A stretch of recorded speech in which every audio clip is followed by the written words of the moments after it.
Olá, meu nome é Noemi, eu sou coordenadora pedagógica dos Sistemas de Ensino Mackenzie e eu recebi esse grato convite de conversar um pouco com vocês hoje sobre alfabetização no contexto do 13º Encontro da Educação Básica. Então, vamos lá, vamos conversar um pouco sobre alfabetização no século XXI e as questões de letramento e multiletramento nessa época em que a gente vive. Reitero meus agradecimentos por essa oportunidade. Eu trabalho com livros, né, como parte de uma das frentes dos sistemas Mackenzie de ensino.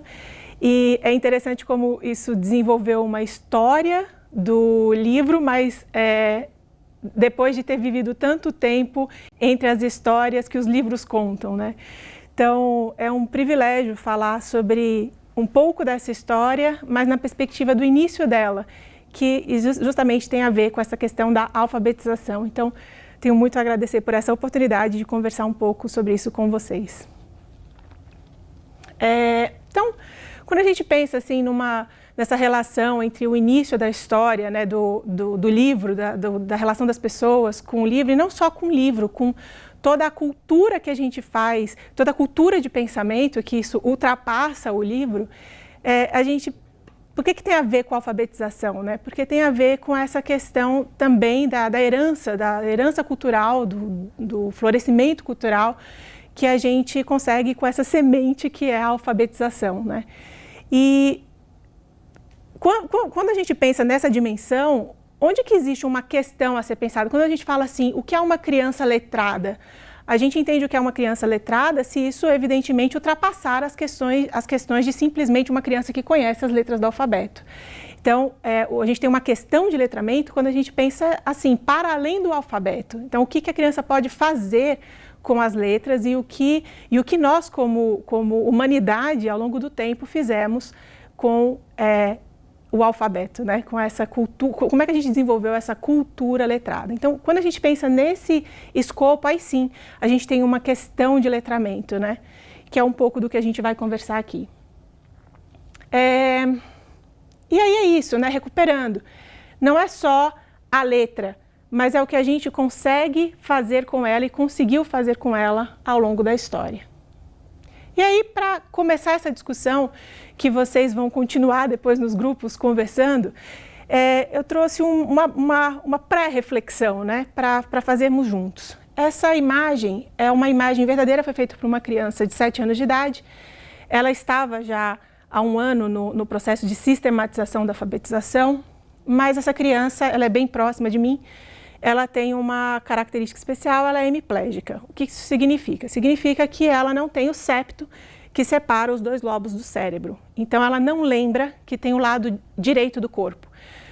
Para tornar isso um pouco mais visual, se ela estiver morrendo de fome e você segurar essa mão, a mão direita dela, se você segurar a mão esquerda dela, não ocorre a ela fazer isso. Ela faz isso, certo? Porque ela não lembra que ela tem o lado direito do corpo.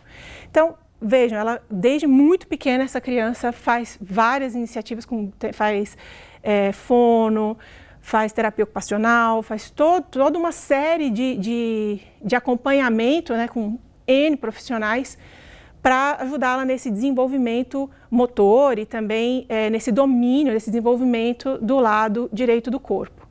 Mas aí vocês vejam, essa criança que então está aqui entre primeiro e segundo ano, né, do ensino fundamental, salvo engano era realmente segundo ano, ela está nessa luta para ter o domínio motor para o desenho das letras. Claro, ela consegue isso melhor com a mão esquerda, mas ela tende a amparar o papel, ela tende sem conseguir sentar para escrever, porque o corpo dela pende. Então ela tem toda uma série de desafios que ela tem de vencer. E aí vocês vejam que essa criança desenha no Natal. Isso aqui é uma casa de fazenda, esse é o contexto. A gente colocou azulejo em toda a casa para ela conseguir desenhar em todas as paredes, como até um incentivo, né? E aí, nesse contexto de Natal, ela faz esse desenho e eu achei muito emblemático e fotografei. Por quê? Porque vejam como é um desenho, mas olha o tanto de cultura que esse desenho apresenta?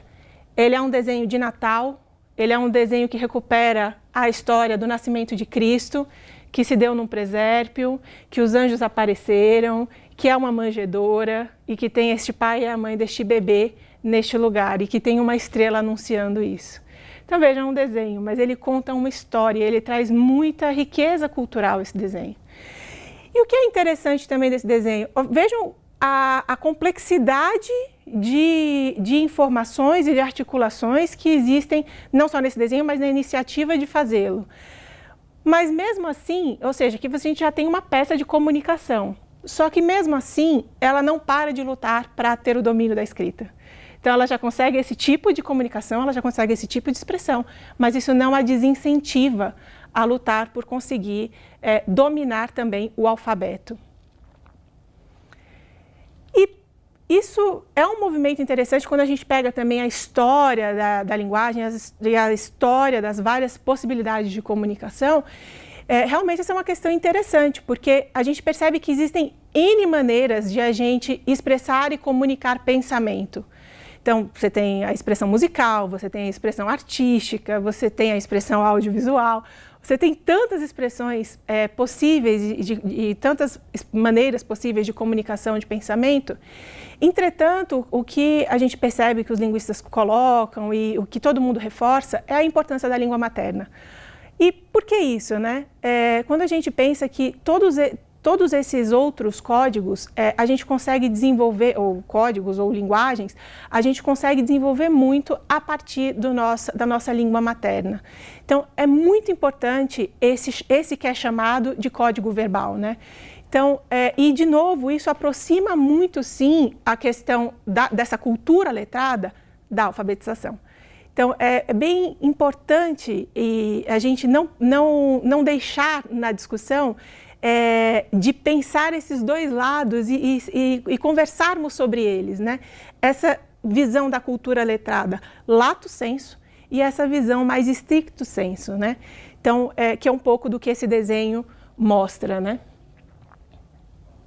E aí, como estamos num momento comemorativo e também temos esse desafio de continuar pensando essas questões à luz de toda a história do Mackenzie até aqui, por que não resgatar uma das lembranças mais célebres e mais queridas de muitos mackenzistas, que é justamente a letra, o método Palmer, que é a letra que está por trás, né, da letra mackenzista.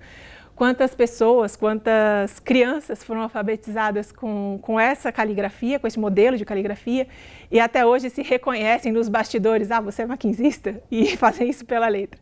Claro que esse foi uma imagem emblemática da cultura, da preocupação, da dedicação do Mackenzie com a alfabetização, mas não é só isso, né? Sempre essas duas dimensões, um pouco da proposta, o stricto e o lato sensu.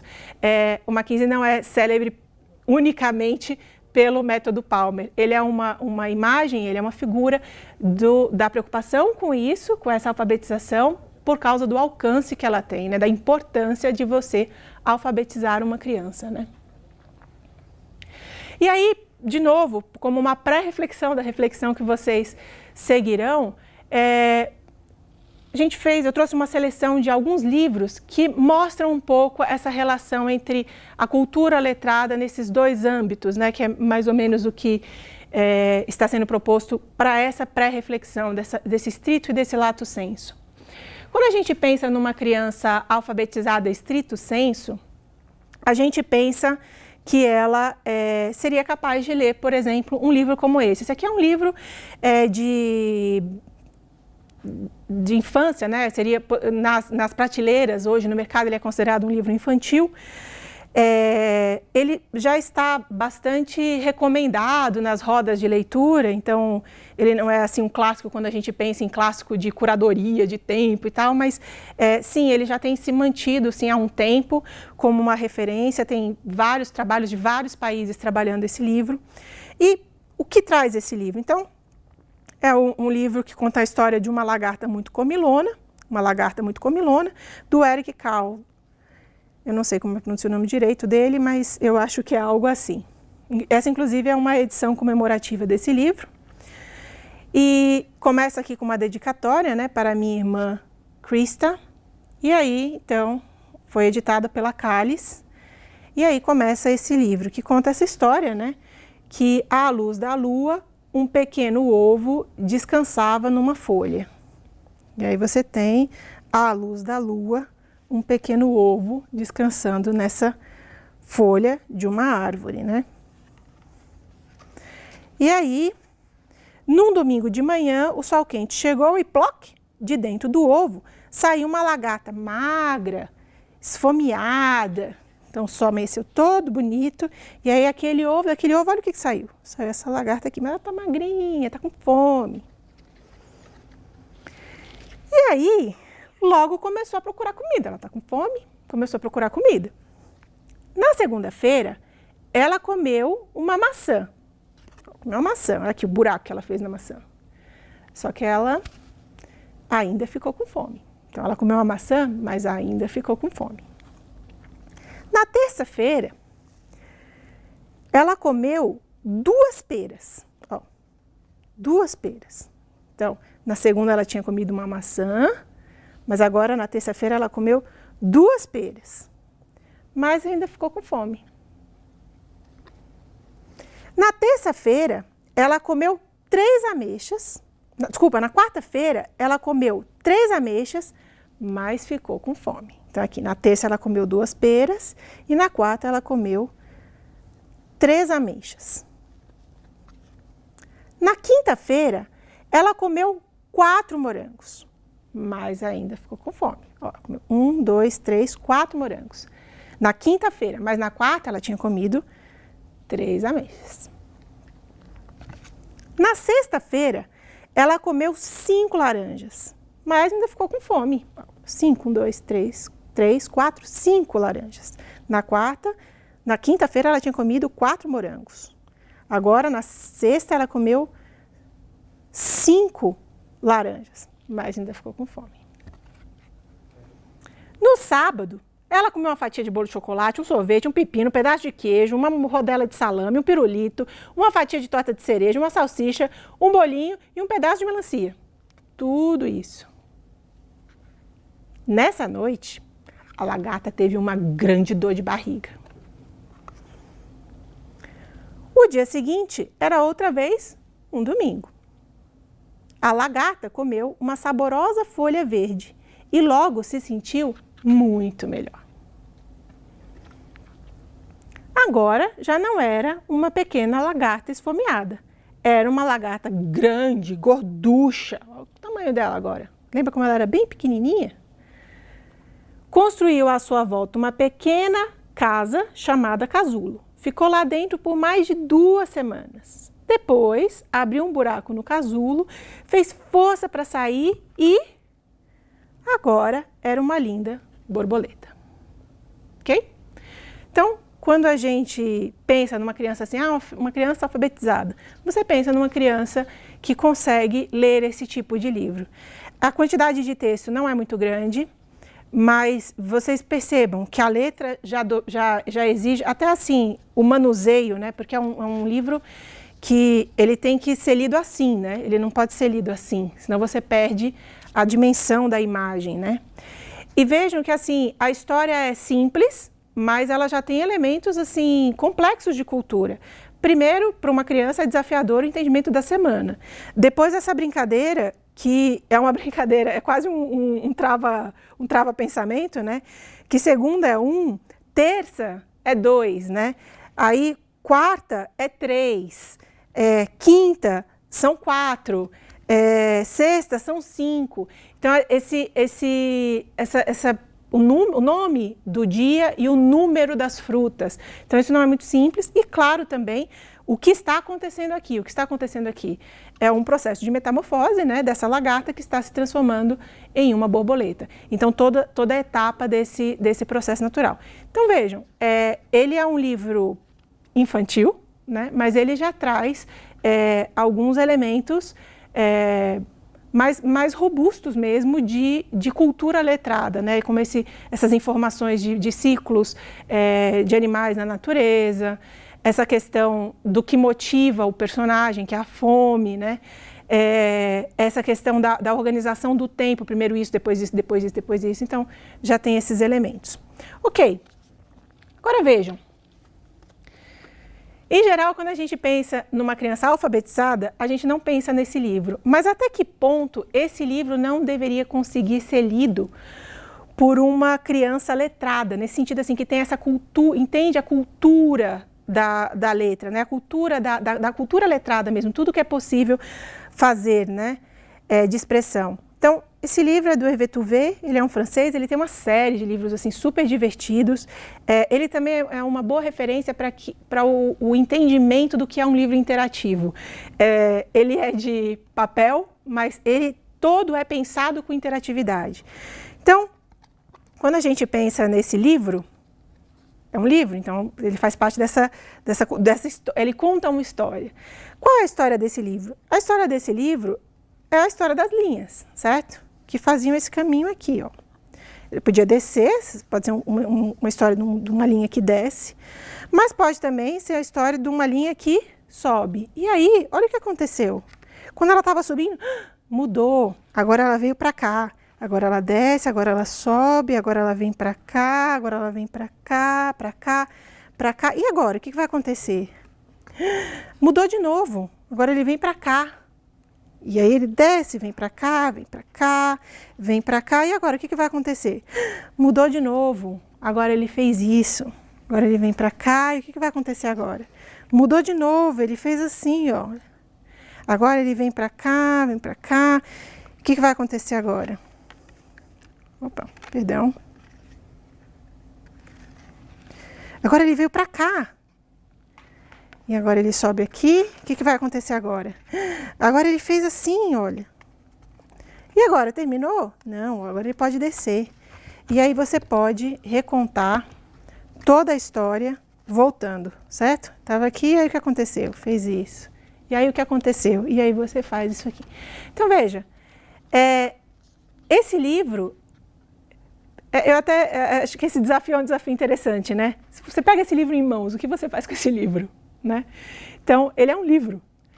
Então, aqui a gente tem uma outra perspectiva do que é essa cultura letrada. Veja que como aqui é muito mais lato sensu. Vamos caminhar ainda mais para o lato? O que dizer, então, desse livro? Certo? Veja como esse livro, ele começa com estampa. Mas o que é essa estampa? Essa estampa não é uma estampa. É a parte de um galo. Onde é que está esse galo? Ué, esse galo está em cima da cerca. E alguém está olhando esse galo. De uma janela. Ué, mas aonde? Ué, essas pessoas estão em cima de um banquinho, dentro de uma casa, olhando esse galo que está lá fora. E não era uma cerca. Ou pode ser até uma cerca, mas pode ser também um muro de madeira. E onde é que está essa casa? Está na fazenda. E onde é que está essa fazenda? Ela não é só essa casa, a fazenda tem várias outras casas, tem várias outras estruturas. Mas isso não é uma fazenda, isso é uma maquete. Isso é uma maquete de uma revista, que é capa de uma revista. Tá vendo? Uma revista que, ó, alguém está vendo essa revista. Olha aí, é essa pessoa que está lendo essa revista. Onde é que está essa pessoa? Está descansando aqui, num lugar que tem um fundo azul por trás. Ah, mas esse fundo azul parece que é um prédio. O que é aí? Tem uma piscina aqui. O que é isso? É um barco. Essa pessoa está lendo essa revista aqui num barco. Não é bem um barco, é um navio. Olha o tamanho dele. Só que, olha, não era um navio de verdade que estava no mar, ele é uma propaganda dentro de colada em alguma outra coisa. Ah, é um ônibus. É uma propaganda colada num ônibus. Ué, mas esse ônibus está sendo visto de algum lugar? Essa rua está sendo vista de algum lugar? Tá sendo vista da televisão. Por essas pessoas. Não, onde é que essas pessoas estão? Parece um deserto. É isso mesmo, é um deserto. Alguém no deserto assistindo televisão. Ué, mas como é que a televisão está no deserto? Ah, é uma foto. Sim, essa foto. Onde é que ela está, essa foto? Não é uma foto, é um selo que está dentro de uma carta, que está sendo entregue para alguém. E onde é que está esse alguém? Numa ilha. E onde é que está essa ilha? Ela está cercada de água. Na verdade, até aqui nem dá para saber que é uma ilha. Está numa região perto de água. E onde que está essa região? Em um lugar que provavelmente pode ser até uma ilha, toda cercada de água. Ou não tem como a gente saber. E se a gente fosse mais distante, será que a gente conseguiria ver? Até agora a gente está vendo um avião. Um avião conseguiria ainda ver terra, tá vendo? Mas é uma ilha. Quando o avião fica bem lá em cima, ele consegue ver que está tudo cercado de água. E olha como ela é pequenininha quando você vê bem de cima mesmo, até para cima do avião. Ué, mas quem vê para cima do avião? Só quem vê do espaço. E quem vê do espaço percebe que todo esse mar, tudo isso faz parte de um planeta que está no universo, ok? Então vejam, esse livro, ele é um livro que também não tem uma palavra, mas vejam o tanto de cultura letrada lato sensu que ele traz. Inclusive, por que ele é mais até do que a linha? Porque o que é para uma criança entender o que é um selo, hoje em dia, certo? Então veja como ele recupera também etapas da história da cultura letrada. E aí, para terminar, o que dizer então desse livro? Esse livro também é do Hervé Touvet, em que você tem... Você abre o livro, olha, ele não tem nem aquela ficha de crédito, você abre o livro, você vê essa cena, né, de um porco e de uma fadinha, eles estão brincando, e aí eles, estão olhando pra gente. Ei, pessoal, venham ver, tem umas pessoas aqui que abriram o livro. Aí, olha o tanto de gente que apareceu, tá falando bom dia. Esse aqui está falando, quem são vocês? Estão perguntando para a gente, quem a gente é? O que vocês estão procurando? Ah, esse aqui está falando que a gente é bonitinho. E esse aqui está falando, era só o que faltava. Aí, ó, eles estão tentando imaginar o que a gente quer. Olha o que os personagens estão falando. Esse aqui está falando assim, acho que eles querem uma história. Esse aqui falou, ixi, e agora? Aí essa aqui falou, vocês poderiam voltar mais tarde? A gente pode voltar mais tarde? A gente não pode voltar mais tarde. E aí esse aqui está falando, nós não estamos prontos. E aí a história segue desse jeito bem interativo, os personagens conversando com o leitor, isso aqui para trabalhar com a criança, você faz a criança ser a plateia desse texto, né, bem interativo. E aí eles vão tentando criar história e eles vão percebendo que não é fácil criar uma história. Não é preciso só paisagem, não é preciso só o personagem, você precisa do autor. E aí eles vão chamar o autor, certo? Para que o autor conte uma história. E aí eles acham um autor, certo? E o autor vai contar essa história, vai contar uma pequena história, né? E aí depois o autor se despede, vai embora, depois que ele conta a história. E aí é interessante também que o livro passa de um rascunho para uma arte final, né? De ilustração, tudo mais. E aí, quando termina, o autor pede para a gente apagar a luz, porque fechou o texto, né? Fechou a história. E termina com os personagens se despedindo e indo brincar. Então vejam, esse livro, ele ainda quando a gente pensa assim, numa criança alfabetizada. Sim, ele consegue ler esse livro? Consegue, ele consegue ler as palavras, não tem tanta palavra, não tem tanto texto, mas veja, ele precisa de muita também informação da cultura letrada para entender toda a brincadeira que está sendo feita, de quem é o autor, o que é uma história, o que são os personagens. Então vejam, quando a gente pensa então, nessa questão de letramento, nisso, né, do que é essa cultura letrada, por isso que fica esse desafio de a gente pensar sempre nesses dois âmbitos, no estrito sensu, que sim, tem a ver com o início disso, que é o domínio técnico da letra, né? E essa parte que é maior de tudo que a gente conseguiu fazer com ela, inclusive que ultrapassa o próprio domínio do código linguístico, né, da língua. E aí, lembrando que, assim, ainda que haja essa questão de que a gente pode, a história mostra isso, ultrapassar nessa cultura letrada, a gente ultrapasse muito as letras, sempre nos lembrarmos da importância desse estrito, inclusive como parte da nossa história maquinzista, porque dentro da nossa confessionalidade, existe uma importância muito grande à Bíblia Sagrada, que ela foi uma revelação especial de Deus e ele escolheu se revelar em forma escrita pensando na letra mesmo, né? Ele escolheu um texto de uma língua específica e trouxe essa revelação dessa forma. Então, é sempre importante esse dimensionamento, e o Mackenzie tem isso na história dele, né? E aí acho que um pouco do desafio é esse, né? Como continuar esse trabalho nessa dimensão, né? De garantir um stricto sensu muito bom, muito denso, que permita também esse lato sensu da cultura letrada, né? E aí, para terminarmos, então, eu lanço essa pergunta para vocês continuarem conversando, que é: o que significa hoje introduzir uma criança na cultura letrada? O que nesse campo está estritamente ligado a levar a criança ao conhecimento da letra e o que está amplamente ligado a isso? Qual é o futuro que vocês veem para a cultura letrada? Estrito e lato sensu. Muito obrigada, tenham boas discussões, espero que vocês tenham boas discussões. Deus continue abençoando muito o trabalho de todos vocês e seguimos conversando.